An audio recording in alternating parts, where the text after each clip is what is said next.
अस्सलाम वालेकुम व्यूवर्स, मेरा नाम फरियाल है। आज हम जिस टॉपिक पे बात करने वाले हैं वो है पोस्ट मैरिज डिप्रेशन। हमारे मुल्कों में शादी ब्याह किसी त्यौहार से कम नहीं होते, क्योंकि इसमें ढोल बाजा बारात वलीमा हर चीज़ शामिल होती है।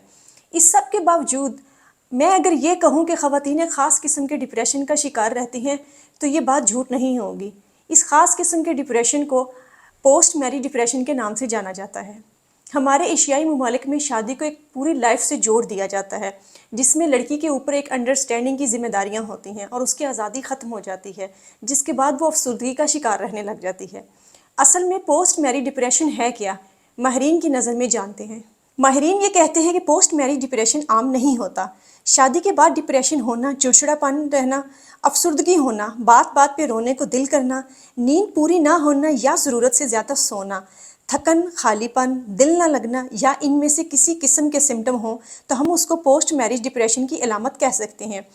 जनूबी एशिया जैसे कल्चर में शादी औरतों के लिए लाइफ की बहुत बड़ी तब्दीली होती है, जिसमें जिम्मेदारियां और तवक्कुआत के अलावा आप कुछ अरसे के लिए सेंटर अटेंशन बन जाते हैं।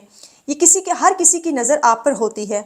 आम तौर पर आपकी आदत, तौर तरीके, लिबास, उठना बैठना, बातचीत का अंदाज सब कुछ नोटिस किया जा रहा होता है। आज़ाद ज़िंदगी से किसी की लाइफ पार्टनर बनकर जिम्मेदारी लेना, अपने करियर को तर्क करना, ज़िंदगी पर लैक ऑफ कंट्रोल होना, आज़ादी का महदूद हो जाना, समाजी ज़िंदगी को ख़त्म करना और सबको खुश रखने का प्रेशर, इस सब में आहिस्ता आहिस्ता अपने आप से दूर हो जाना। इसके अलावा आप इन सब से दूर हो जाते हैं जो बचपन से आपके करीब होते हैं या जिनके साथ टाइम ज़्यादा गुजरा होता है। इन सब का ख़वातीन की ज़हनी हालत पर असर होता है, जिसको पोस्ट मैरिज डिप्रेशन के नाम से जाना जाता है। हाँ, लेकिन ये समझना भी ज़रूरी है कि ये रवायत बरसों से चली आ रही है। ऐसा नहीं है कि पोस्ट मैरिज डिप्रेशन कोई आज की बात है, ये सदियों से होता आ रहा है। लेकिन फ़र्क सिर्फ इतना है कि अब की ख़वातीन के पास कुछ टूल होते हैं और कुछ एक्टिविटीज़ और स्किल होती हैं, जिसके बावजूद वो उसको कंट्रोल कर लेती हैं, जैसा कि पहली ख़वातीन के पास ऐसा नहीं था। सवाल ये पैदा होता है, अगर कोई ख़ातून इस ख़ास किस्म के पोस्ट मैरिज डिप्रेशन का शिकार है तो उसको क्या करना चाहिए। हमारी कहानियों में शादी के बाद ही हैप्पी एंड हो जाता है, लेकिन असल ज़िंदगी में ऐसा नहीं होता।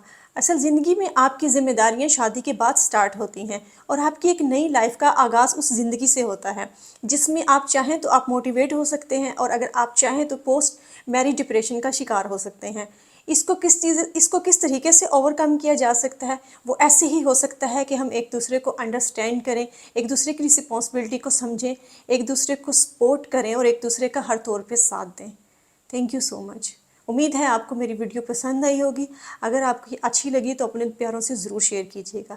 Thank you so much.